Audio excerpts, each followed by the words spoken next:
Alright then guys, what's going on? Cloud Place here, welcome back to another video here on the channel. And today we're inside of Call of Duty Modern Warfare 3. Now this one holds quite close to my heart because I'm old and I've played the original when I was relatively young. But we're going to take a look at all of the news diving into Call of Duty Modern Warfare 3 and what the hell went wrong here. If you haven't already, smash that beautiful blue thumbs up and subscribe. Post notifications turned on. Make sure you check out our sponsor Advanced GG, the #1 clinically proven energy supplement here on the market. You guys can use code CLOUD at checkout for a cheeky discount, but my favourite flavour is cherry vanilla. You guys can catch an array of flavours via the link in the description. That being said though, let's dive on in to see what the hell is going on with this new Call of Duty release, or so they say. So the Metacritics are now out with a mixed of a really bad score over across the platforms. So Xbox got 57, PC got 57, and PS5 got 56. This is absolutely mental, with a user score of an overwhelming dislike ratio of over 1,000 user ratings at a 1.7. But what is it that IGN had to say about it on their PlayStation 5 review for it, releasing today? The more you play, the more it becomes clear that Call of Duty Modern Warfare 3 should not have been a full-fledged title. Well, duh. If it had been released at a lower price as an expansion, just for those of you guys who don't know, it was a fully released game at about $70.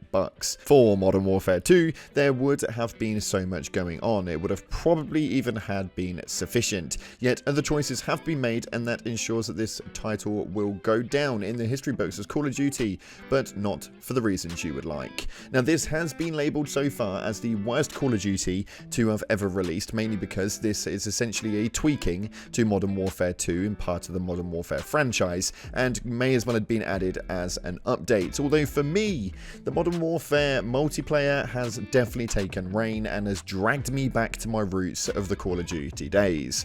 This game is a really controversial one, so I'm going to hold true to my general thoughts, and you guys are going to roast me in the comment section as per usual. But for me, the multiplayer in this is probably the best multiplayer playability that I've seen in this game for years. I'm an old school Call of Duty addict. I used to play all the original Modern Warfares, all of the original Black Ops. Advanced Warfare went semi-professional, and it's a hard one to say the least. This should not have been a full game release, correct, but this has changed all of the issues from Modern Warfare 2. Should we have been charged $70 for that? Probably bloody not, but that just seems to be the thing that they're running in with over at Activision. But another thing which is absolute cost-worthy and costing an absolute bloody bomb like everything else in this freaking game is this right here. Now this Modern Warfare camo costs more than $60. They're saying it's too bright. Me, myself, I think it takes a true man to rock pink. This is disgustingly mental. I don't really understand why it needed to be so bright, but why does it cost $60, you ask? Well, it's called the Royalty Tiger Weapon Camo, and it comes with this sling bag, which is $60 plus shipping. That's right. How many people are buying that sling bag just for a freaking skin? $60? Ridiculous. In other news though, for those of you guys who have been playing Call of Duty just recently, there are some really big changes that have been put through, although has been noticed by the devs that not everything got put into the patch due to some unforeseen circumstances, quote on, quote off, and we should be doing another patch very soon. But the biggest changes in today's Modern Warfare 3 update was that they fixed the evasion spawns. They also made changes to the challenges. They now actually track properly. I know, minimal requirement, right? Minimap red dots that now show correct elevation, and increased TDM score to 100, which was originally at 75, and I like a big round number, thank you very much. On top of that, they've also increased the hipfire control for the MCW, the BAS-B, the MTZ Interceptor, the Renti, and the TYR. Also, we've got DLSS 3 available on PC, which requires an RTX 40 series, which is neither here nor there. If you've got 40 series, lucky you, I guess. And then zombies stability and map fixes with a load of other bug fixes, which we don't really need to spend time talking about. But as an overall, this was quite an underwhelming one to say the least, and did not go into detail with a lot of the things that we kind of already needed coming to the game. Not only that, but then out of the list that we saw, there was just a load of things that they haven't embarked into the game anyway. it's just a bit of a complete head screw, if you want my honest opinion. Not really too sure what they're doing with Call of Duty as a franchise. I feel like it's kind of started off as like this top tier, high grade game that everybody loved, and every single year you went out and bought a Call of Duty game, and then as the kind of times have gone on, it's just slowly decreased and decreased and decreased, and has just become Warzone. Let's be real. It's just become Warzone, and then Zombies was a side parting to it, but the multiplayer kind of got lost inside of this game.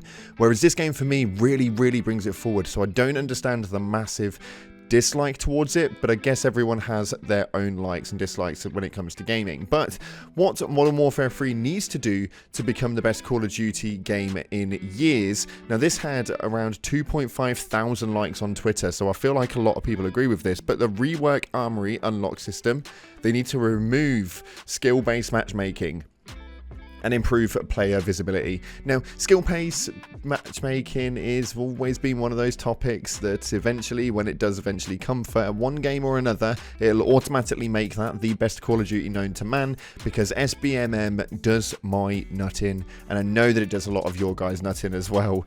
99% that it definitely won't happen, and there's nothing that's going to change with regards to that, but as an overall, we can kind of hope that they might do something. For those of you guys wanting to play the Ground War, you can now get in that happily. They've addressed an issue causing the dev error 841 during normal gameplay, which was just an absolute nightmare, if you want my honest opinion. But while the changes offside this game so far have detailed a lot inside of Modern Warfare 3, it continues to weather criticism from fans and reviewers alike. Now, we called the Zombies mode listless in the reviews. This was gone forward by IGN, but they state right here that I'm still making my way through Modern Warfare 3's zombie mode, and I'm unsure of what the more difficult regions of the map might hold. So far though, the combination of zombies and DMZ hasn't done either mode any favours. DMZ's risk and reward calculus benefits most from the danger of other players lingering just out of sight. Zombies' previous adventures through twisting, convoluted maps are made exciting by the pressing danger of an ever-increasing threat. Operation Deadbolt has neither of those things, and at least in its first few hours, it's worse for the loss of both. Now, since launch, Activision has pulled some of Modern Warfare 3's maps owing to what fans have called treble spawns. Now, it's also been criticised for its grind, and with one player taking an incredible 76 hours to unlock its most coveted camo. This game as an overall is doing really well and really bad at the same time. I think for those of you guys who are OG veterans of side of the Call of Duty franchise, you may well like this. If you've ever played Ghosts within the realm of the actual console it was brought out on, then you may quite like this game, solely because it feels very much like that case, but with the double jointed sprint inside of this as well. The tack slides and the cancels and stuff like that do feel really good now that they've made slight adjustments, although haven't really addressed that issue, but the game seems to be doing okay. I don't really understand the massive hate towards it, other than the fact that the campaign is maybe 3 to 4 hours long. It's not that long at all. They should have made this a bit of an update DLC for the outstanding Modern Warfare 2, but I see what they were trying to go for. Let me know your opinions of Call of Duty in the comment section below. This one for me is one that's brought me back, which makes no sense because it's literally being dubbed as the most hated Call of Duty known to man. I don't get it at all. But anyway, let me know your opinions down below. If you haven't already, smash that like button, subscribe, post notifications turned on. Thanks again for watching, guys. Appreciate your faces, and as always, I'll see you in the clouds.